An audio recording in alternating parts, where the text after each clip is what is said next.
Welcome to this market and economic update. In this video, we'll discuss how presidential elections tend to impact the stock market. The presidential election cycle is heating up, and there will no doubt be a flurry of daily headlines between now and Election Day on November 5th. At the moment, it looks like there will be a rematch between Joe Biden and Donald Trump. Understandably, many investors have strong feelings when it comes to these candidates and their policies, and may have many concerns about how this might impact the stock market. Goes without saying that elections are very important as voters, taxpayers, and citizens.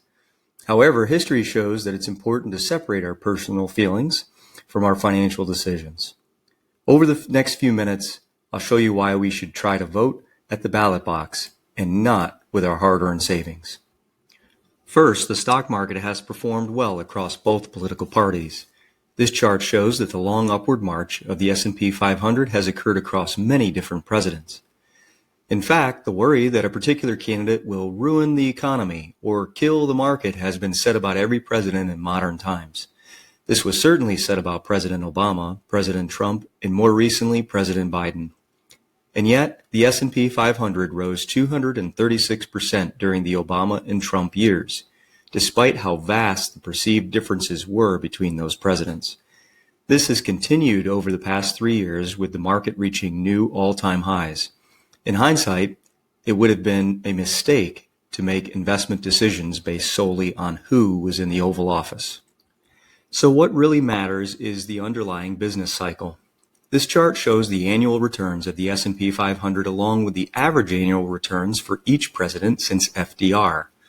While the president certainly influences policies which can affect taxes, industries, and the economy, there are many other important factors that drive these cycles. Perhaps the best examples are the Clinton and George W. Bush years. Clinton benefited greatly from the dot-com boom throughout the 1990s, resulting in budget surpluses and a historic bull market. George W. Bush, on the other hand, came in during the dot-com crash, and the tail end of his presidency coincided with the 2008 financial crisis. Bad timing aside, it would be hard to argue that these presidents alone were responsible for these booms and busts. Many other factors such as technological and financial innovation played a much larger role. Finally, this chart summarizes this discussion well. It shows that on average, S&P 500 returns have been positive across both parties.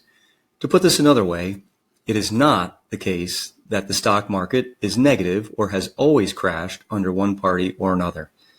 This further underscores the importance of staying balanced and separating our political views from our financial decisions. We've only scratched the surface on this topic, but we hope you found these insights helpful. Please don't hesitate to reach out if you'd like to discuss this further. We look forward to speaking with you.